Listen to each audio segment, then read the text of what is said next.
тавдрын одоо шаардлагатай 1200 м-с 6хан ширхгэн зөвшөөрлөлттэй гэж би сая зөв сонсч юу. Энийг тэгэд яагаад зөвшөөрлийг олгодгүй юм? Энийг ингээд олохгүй байх тусмаа тэр юмнууд чинь хууль бусаар орж ирээд үнэн нэмэгдээд гараас гар дамжаад одоо тийм юу бизнес л болоод байгаа юм л да. Тэгэхээр энд шаардлагатай имийг яагаад Монгол улсад орж ирэх эмийн жагсаалтанд оруулдаг юм болоо?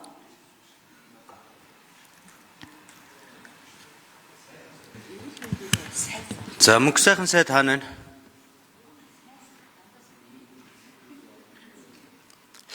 Энэ эмийн асуудлаар одоо өнгөрсөн намрын чуулганаар улсын хурлаас бас нэг тогтоол гарчаад одоо бас хэрэгжиж өгөхгүй яваад байгаа юм. Монгол улсад зарагдаж байгаа эмийн чанартай холбоотой асуудал байнга яригддаг. Иргэд маань бас авч хэрглэж байгаа эм бол хангалттай төвшний чанар бол бас алга байна. Эм уугаад идэхгүй байна.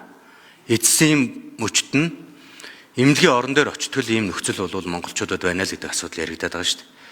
Тэгээд энэ чанартай эмийг ялангуяа Өмнөд Солонгос, Япон, Сингапурын зах зээл дээр баталгаажуулалтын байгууллагаар албан ёсоор баталгаажсан эмийг аль ч эмийнхэн компани дахин тусгай зөвшөөрөл авахгүйгээр Монголын зах зээл дээр зарж болдог энэ тогтолцоог бүрдүүл гэдэг байдлаар улсын хурлаас тогтоол гарсан.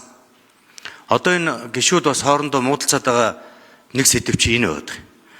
Тэгээ энийг хувийн аж ахуйн нэгжүүд хийгээд өгөхөөр яам өөрөө хийгээд байна гэж хэрүүл болоод байгаа шүү дээ.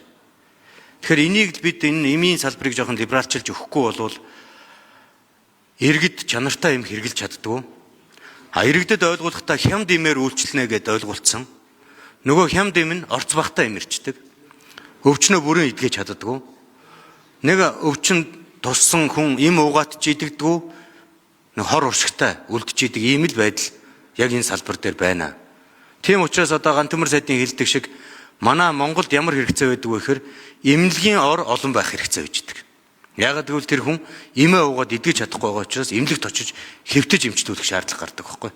Тэгэхээр энийг одоо улсын хурлын гаргасан тогтоолынхоо хэрэгжилтийг одоо засгийн газраас эрүүл мэндийн яамнаас бол байнга шаардаж ажиллах ёстой.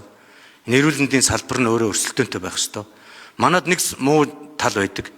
Дэлхийн эрүүл мэндийн байгууллага өндөр хөгжилтэй улсуудын эрүүл мэндийнх нь салбар нь албан ёсоор баталгаажуулсан байгаа эмийг Монгол зарахын тулд Монгол ахиж баталгаажуулна гэж хэлээд хүн суртал гаргаж суучдаг байхгүй. Тэгэхээр энийг л одоо бид зэгцэлж өгч чадах юм бол ард иргэдийг бас өвчсөн зовлонгоос эрт ангижруулах, заавал өвдөж эмнэлгийн орон дээр очиж хэвтэхгүй байх тэр нөхцөлийг бүрдүүлж хамгийн том боломж гэдэг талаас харж байгаа. Тэгэхээр ер нь бол эрүүл мэндийн салбарт жоохон либерал бодлого хэрэгтэй. Энэ дээр бол за ингээд асуултанд эрүүл мэндийн сайдын өмнөөс хариулчлаа.